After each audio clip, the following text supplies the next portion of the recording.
নমস্কার, জনরায় বাংলা। ২০২৬ বিধানসভা ভোটের আগে বড় প্রশ্ন, হুমায়ুন কবির কি আবার জয়ের মুখ দেখবেন? আর যদি দেখেন, তাহলে কোন আসন থেকে তার সম্ভাবনা সবচেয়ে বেশি? আজ আমরা আবেগ নয়, সরাসরি রাজনৈতিক অঙ্ক কষে দেখব কোথায় তার জয়ের রাস্তা সবচেয়ে পরিষ্কার। হুমায়ুন কবির দীর্ঘদিন ধরে মুর্শিদাবাদ জেলার রাজনীতিতে সক্রিয়। এই জেলা ঐতিহাসিকভাবেই স্বল্পমত ভোটে প্রভাবশালী। পাশাপাশি গ্রামীণ উন্নয়ন, পঞ্চায়েত সংগঠন এবং ব্যক্তিগত জনপ্রিয়তা বড় ভূমিকা রাখে। মুর্শিদাবাদে ভোটের ফল সাধারণত তিনটি বিষয়ে নির্ভর করে: ১. স্বল্পমত ভোটের একতা, ২. বিরোধী ভোটের বিভাজন, ৩. প্রার্থীর ব্যক্তিগত ইমেজ। এই তিন ফ্যাক্টরেই হুমায়ুন কবিরের অবস্থান কোথায়, সেটাই আজ বিশ্লেষণ। সম্ভাব্য আসন ১. ভরতপুর। Bharatpur assembly constituency. কেন সম্ভাবনা আছে? বেশি পুরনো সংগঠন ভিত্তি, গ্রামীণ এলাকায় সরাসরি যোগাযোগ, স্থানীয় নেতৃত্বের সমর্থন। ভরতপুরে যদি স্বল্পমত ভোট একজোট থাকে এবং বিরোধী ভোট ভাগ হয়, তাহলে তার জয়ের রাস্তা শক্ত হতে পারে।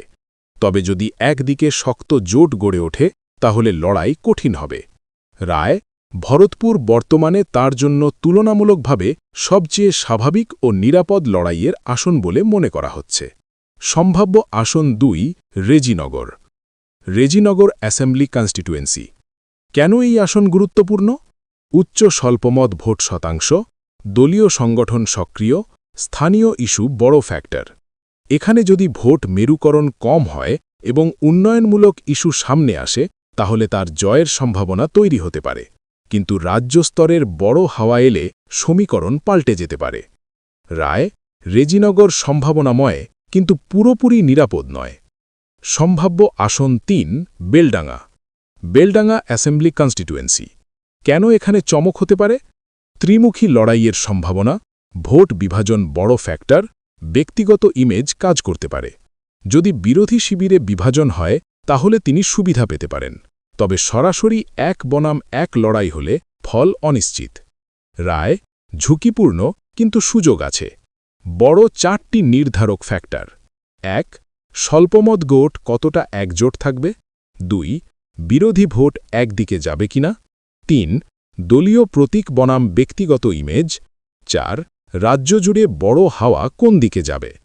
চূড়ান্ত বিশ্লেষণ: বর্তমান রাজনৈতিক সমীকরণ অনুযায়ী ডি সবচেয়ে শক্ত সম্ভাবনা ভরতপুর, দ্বিতীয় সম্ভাবনা রেজিনগর, চমক আসন বেলডাঙ্গা।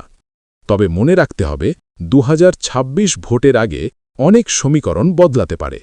জোট রাজনীতি, প্রার্থী পরিবর্তন, স্থানীয় ইস্যু সবকিছু ফলাফল প্রভাবিত করবে।